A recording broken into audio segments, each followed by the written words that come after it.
The Samsung Galaxy S21 Ultra comes out at the end of this week, and we need to talk about this phone because I was very wrong.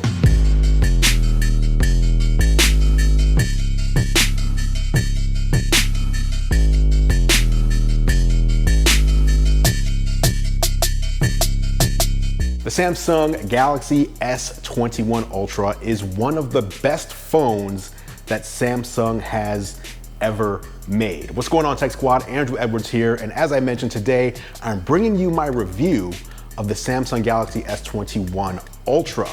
Now, last year I was excited about the S20 Ultra, and let's just say I don't think it lived up to the Ultra name.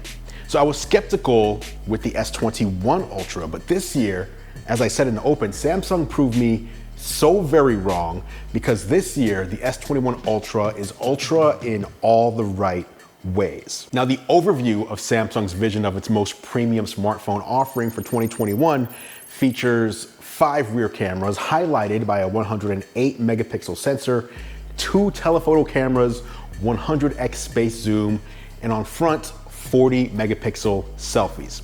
There's up to 16 gigabytes of RAM on board and legitimate all-day battery life, even with the inclusion and usage of 5G. Now, that's all packed into a body that houses a 6.8-inch, 120 hertz quad HD display with an adaptive refresh rate and in-display fingerprint reader.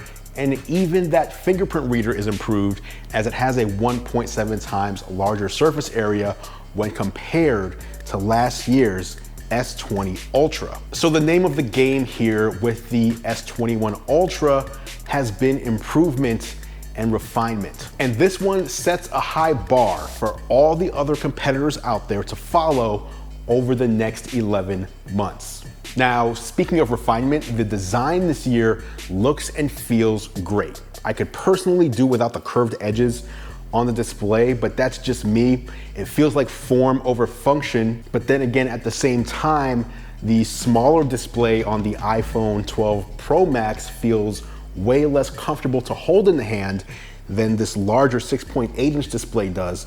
So I guess it's about comfortability versus accidentally interacting with the screen due to the curved edges. Now, around back, you have a shallower bump on the rear for the camera system, plus this great matte phantom black color that almost seems to be impervious to fingerprints. Now, for those who see phones as fashion, I think this may be the best looking phone that Samsung has ever produced. And then there's this display. Now, as I said, it's 6.8 inches, so this is definitely on the larger side. If large phones aren't your thing, then you'll probably want to skip this one and go with one of these smaller Galaxy S21 models. Now, not only are these displays brighter at up to 1500 nits, but they can do 120 hertz at full quad HD resolution, something previous phones just couldn't do. Now, there's no need to choose.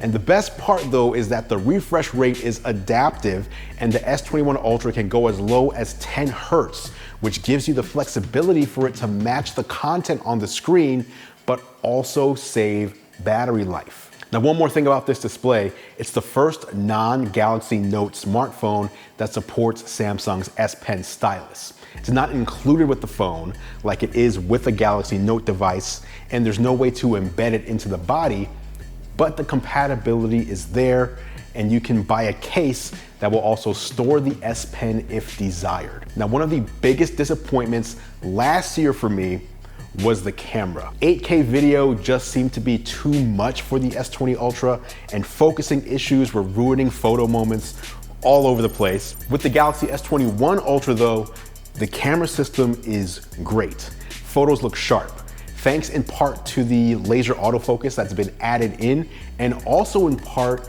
due to the better processor to handle those 108 megapixel rear photos, 40 megapixel selfies, and 8K video. Dynamic range in photos is also great, and the new tripod lock feature will steady the 30x and 100x space zoom shots, preventing the viewfinder from jumping all over the place. So it's much easier to take those space zoom shots. Now, 100x still seems pretty ridiculous, but at least now it's much improved. Next, let's talk about battery life improvements. Right up front, the Galaxy S21 Ultra has a 5,000 milliamp hour battery. Now, a lot of people care about that spec more than they care about battery life for some reason, but for me, battery life is key, and Samsung has legit all-day battery life with the Galaxy S21 Ultra at default settings right out of the box. Now, if you bump up to Quad HD with that 120 Hz refresh rate, you will see your power drain faster, but it's not what I would call below average. One quick note on charging though, unlike the Galaxy S20 and Note 20 lineups, the S21 doesn't support 45 watt fast charging, so no need to seek out one of those chargers, as 25 watts is the fastest charge rate supported. Now, I do have another highly requested video coming soon that goes into some of the things that Samsung removed from the phone, namely the micro SD card slot for expandable storage, and the fact that there is no charger included in the box, despite Samsung publicly shaming Apple for doing the same thing just 2 months ago, and that the MST feature that allowed Samsung Pay to work with credit card machines that didn't support NFC is also gone. Now, do I think any of those are show-stopping reasons that you shouldn't buy an S21 Ultra? No, especially due to the fact that while Samsung did remove some features, they also lowered the price pretty substantially. So should you buy the Galaxy S21 Ultra? If you're looking for the newest Android device available with a great camera and a zoom range that will be hard to touch for any other smartphone out there, and if you've always wanted to have an S Pen with your Galaxy S device, there is a lot to like here.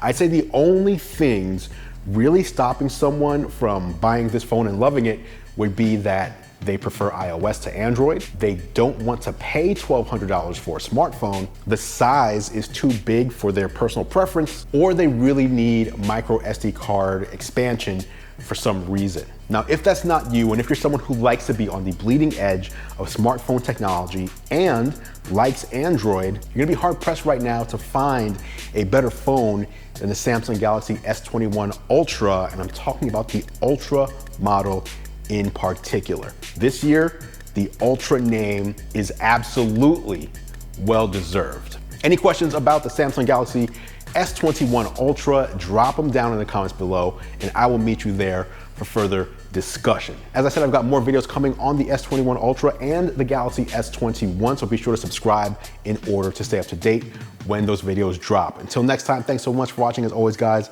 I appreciate your support. I'm Andrew Edwards, and I will catch you in the next video.